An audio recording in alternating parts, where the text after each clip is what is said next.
যে 1905 সালের যে বঙ্গভঙ্গের ফলে মূলত দুটি প্রদেশ গঠিত হয়েছিল, পূর্ববঙ্গ আসাম এবং বঙ্গপ্রদেশ, পশ্চিমবঙ্গ, বিহার ও উড়িষ্যা। তো এই পূর্ববঙ্গ আসাম যেখানে আমরা আছি সেখানে ছিল, এই নতুন প্রদেশে অন্তর্ভুক্ত ছিল ঢাকা, চট্টগ্রাম, রাজশাহী বিভাগ, দার্জিলিং বাদে মালদা জেলা, আসাম প্রদেশ এবং হিল ত্রিপুরা রাজ্য, এবং এর রাজধানী ছিল ঢাকা।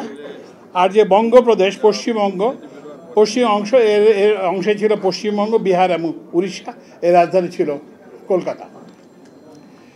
তো এই যে একটা, এই ব্রিটিশরা কিন্তু অনেক এখানে খেলাধুলা করেছে আমাদের এখানে। এটা হচ্ছে মানচিত্র নিয়ে খেলাধুলা। তো প্রথমত 1905 সালে বঙ্গভঙ্গ হলো। এরপরে এটাকে আবার রদ করে দিল, ওই যেটা বলছেন যে বাবুদের চাপে রদ করে দেওয়া হয়।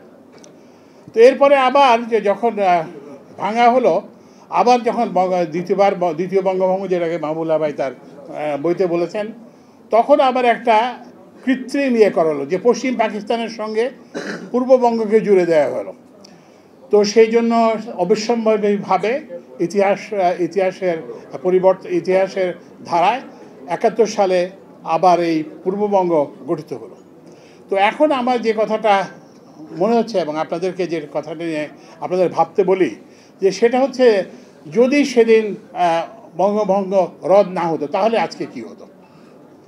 তাহলে আপনারা দেখতে পারেন, আজকে আমরা যে কথাগুলো বলি, যে আজকে যখন প্রধান উপদেষ্টা বলেন যে এই যে আসামের এবং ওই যে 7 সিস্টার কান্ট্রিগুলোর হবে, কি বলে, যে বাইরে যাওয়ার পথ হবে আমাদের চট্টগ্রামের সমুদ্র।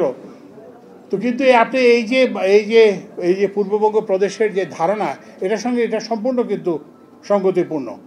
আমরা সম্ভবত অর্থনীতি হিসেবে সামগ্রিকভাবে আরও অনেক সমৃদ্ধ হতে পারতাম, যদি বঙ্গভঙ্গ যেটা করা হয়েছিল সেটা যদি তখন রদ না করা হতো।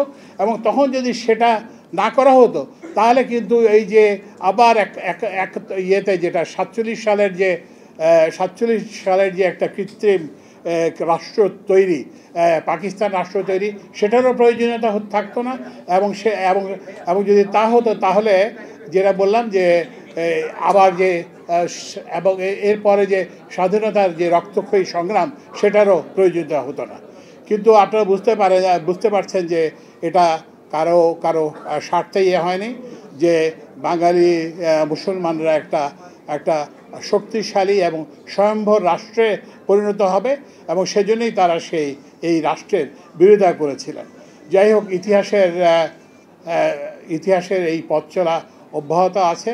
হয়তো বা দেখা যাবে যে এই যে বঙ্গভঙ্গ যে করা হয়েছিল, কি বলে, যে রাজনৈতিকভাবে না হলেও আমরা অর্থনৈতিকভাবে এই রকম একটা স্বয়ংসম্পূর্ণ অঞ্চল হিসেবে ভবিষ্যতে গড়ে উঠতে পারবো।